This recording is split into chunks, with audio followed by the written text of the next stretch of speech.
time. I love my dosas. Milk Malai chicken. Just so delighted that we eventually finally got things over the line, and I'm here now in the setup, and I'm looking forward to a great journey and time with India. जब मॉर्कल Pakistan team का bowling coach था तो कब Pakistani bowler, अब भाई हमारे bowler cricket को से बड़ा समझते हैं अपने आप को यार। आप भी सुनते हैं हमारे जुमले, क्रिकेट से बड़ा कोई नहीं है। वो समझते हैं कि मॉर्कल हमारे सामने कुछ नहीं था, समझे, ये वजह थी। क्रिकेट को इज्जत नहीं देंगे तो यही होगा ना, रोएंगे भाई। मॉर्ने मॉर्कल को भारत ने पिक किया था बॉलिंग कोच, और ये वही मॉर्ने मॉर्कल है जो 2023 के वर्ल्ड कप में पाकिस्तानी टीम के साथ थे, तो यहां पर तनकीद शुरू हो गई थी। लेकिन उन्हीं मॉर्ने मॉर्कल को जब भारत ने पिक किया तो यहां वाले लोग कह रहे थे देखो ना बॉलर तो अच्छा ही है, तभी भारत ने पिक किया। तो भैया वो कहते हैं कि जब अपने पास आता है तो तब आपको लगता है कि यार पता नहीं को बेकार ही रख लिया होगा, लेकिन जब दूसरों के पास जाता है फिर आपको एहसास होता है अच्छा था तो उन्होंने रखा है। तो मॉर्ने मॉर्कल वो पाकिस्तान टीम के जो बॉलिंग कोच भी रह चुके हैं, और पाकिस्तान कैप में अक्सर जो है वो बेचारे मुस्कुराना ही भूल जाया करते थे। कभी एक तरफ से सर पकड़ते थे, कभी दूसरी तरफ से सर पकड़ते थे। बड़ी मुश्किलात का शिकार जो है मॉर्ने मॉर्कल जो है वो रहा करते थे। लेकिन जब से जो वो इंडिया की टीम के कैंप में बैठे हैं तो खुशियां उनसे समाये नहीं जा रही, कभी तालियां बजा रहे हैं। बार बार मुझे समझ नहीं आ रहा है कि वो मॉर्ने मॉर्कल को दिखा रहे हैं, ठीक है वहां पे। अभी वो जब हमारे पास था वो यूं बैठा सर पकड़ के बैठा रहता था, यूं करके मैच नहीं देखता था, मैं नहीं देख रहा। अभी वो इंडिया कोच बन गया ना, वो यूं बैठा हुआ है चौड़ा में, चिल्ला पे सही है अच्छा हो रहा है सब कुछ। फिर आप देखें मॉर्ने मॉर्कल को, आप देखें उनके बॉलिंग कोच, वो बंदा देखें आप, जब जो है इंडिया के बॉलर्स विकेटें ले रहे हैं, इंडिया के साथ वो बैठा हुआ है वहां पर काम कर रहा है, वो कितना खुश नजर आ रहा है, ये स्क्रीन पे आपको नजर आ रहा होगा। और यही चीज आप पाकिस्तान की, जब ये बंदा कोचिंग कर रहा था पाकिस्तानी टीम जलीली हो रही थी। तो इस चीज से भी पता चलता है कि मॉर्ने मॉर्कल भी बस वो गुजारा ही कर रहे थे पाकिस्तान क्रिकेट के साथ कि ठीक है जी काम चल रहा है। तो वही मॉर्कल का काम क्या है, उनका तो वो खुश है, ना उन पे क्रिटिसिज्म होना है, ना उन पे कोई तनकीद होनी है, ना उनके लिए कोई मसला मसाइल है।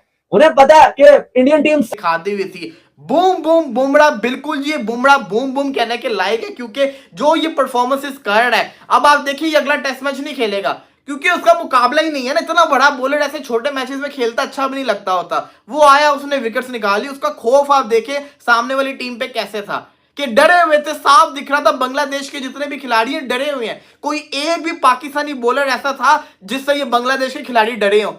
शाहीन को भी पेल रहे थे, नसीम को भी पेल रहे थे, कोई एक पाकिस्तानी बॉलर ऐसा नहीं था जिससे बांग्लादेश के खिलाड़ी डरे हो। और हमें तो जाकिर अली ने बड़ा मारा था स्टार्टिंग के, जो उनका ओपनर है, और आज देखो कैसे उसकी किलियां उड़ी थी।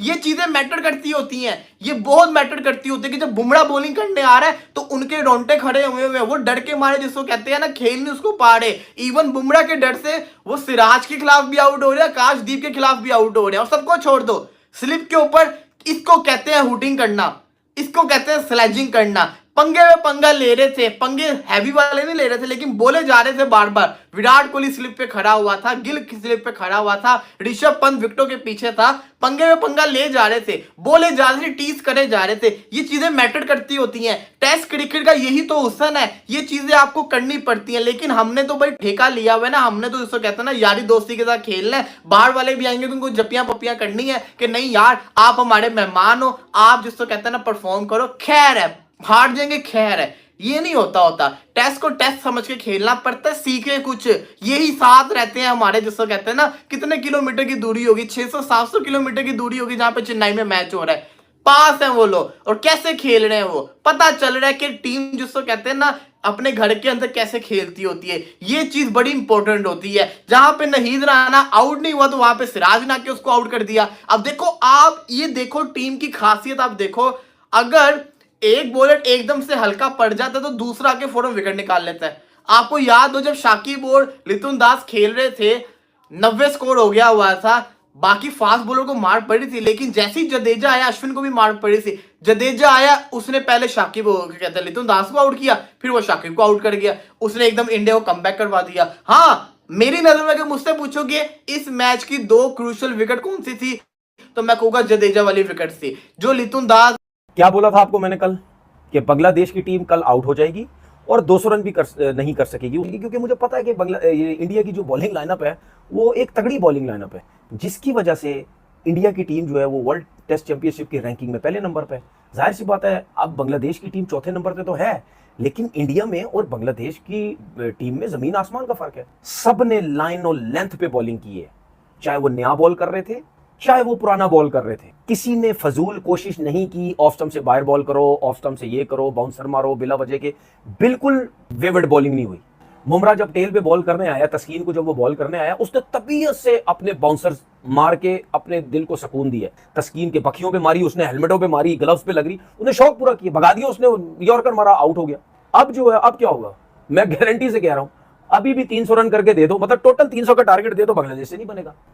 अब बांग्लादेश के लिए और मुश्किल हो गई है, क्योंकि अब पहली इनिंग में अश्विन ने तो कुछ नहीं किया, अब दूसरी इनिंग में अश्विन भी मुश्किल डालेगा और जडेजा भी मुश्किल डालेगा, क्योंकि अब बॉल जो वो ब्रेक होने लग गया है। आज मैं कंपैरिजन कर रहा हूं पाकिस्तान की क्वालिटी बॉलिंग और इंडिया की क्वालिटी बॉलिंग, मुकाबला ही कोई नहीं है, जमीन आसमान का फर्क है। हमने 26 पे 6 आउट करने के बाद कितने करवा दिए थे, और इंडिया ने क्या किया। कल टेस्ट मैच का तीसरा दिन है, मैं तो कह रहा हूं 300 करके बैटिंग अगर करा दें, कल ही टेस्ट मैच खत्म हो जाएगा। 149 पे बांग्लादेश की पूरी टीम आउट हुई, और जो पाकिस्तान के हीरो, पाकिस्तान में जिन्होंने परफॉर्मेंस दी थी, मुशर्रफुर रहीम, मेहदी, लितन दास, वो भी इतना अच्छा परफॉर्म नहीं कर सके। मेहदी नॉट आउट गया, लेकिन जी बूम बूम बुमराह उसने बता दिया कि दुनिया के बॉलर एक तरफ, बूम बूम बुमराह एक तरफ, और उसके पीछे कप्तानी आप देखें, कितनी जबरदस्त कप्तानी करी के 3-3 ओवर के स्पेल कराए। ये बात मैं कहता था कि ये मिस्टेक करी थी पाकिस्तान के कप्तान ने। यहाँ पे गर्मी उधर भी है, 42 डिग्री है, फील्स लाइक, यहाँ पे भी इतनी थी, लेकिन हर चीज का बोलते ना, टेस्ट मैच में हर चीज का टेस्ट होता है। वो टेस्ट अनफॉर्चुनेटली हम लोग फेल हुए। बांग्लादेश ने हमें आउट क्लास करा था, और बिल्कुल अपोजिट जब वो वर्ल्ड बेस्ट टीम के अगेंस्ट खेले, तो वर्ल्ड बेस्ट टीम ने 6 आउट होने के बाद 376 करे। उसके बाद उनके बॉलर्स ने कितनी जबरदस्त बॉलिंग करी। आप ये देखिए, बुमराह का भी पंजा लग सकता था ना, रोहित ने सिराज को बॉल दिया, सिराज ने उसी में अपनी दूसरी विकेट ली। टीम की जरूरत क्या है वो देखते हैं, इंडिविजुअल्स नहीं देखे जाते।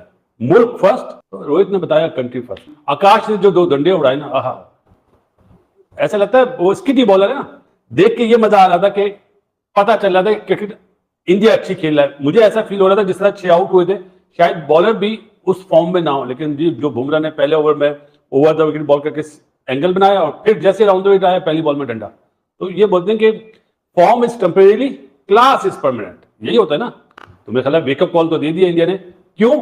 अपनी परफॉर्मेंस से जवाब देते हैं, अपनी जबान से जवाब नहीं देते।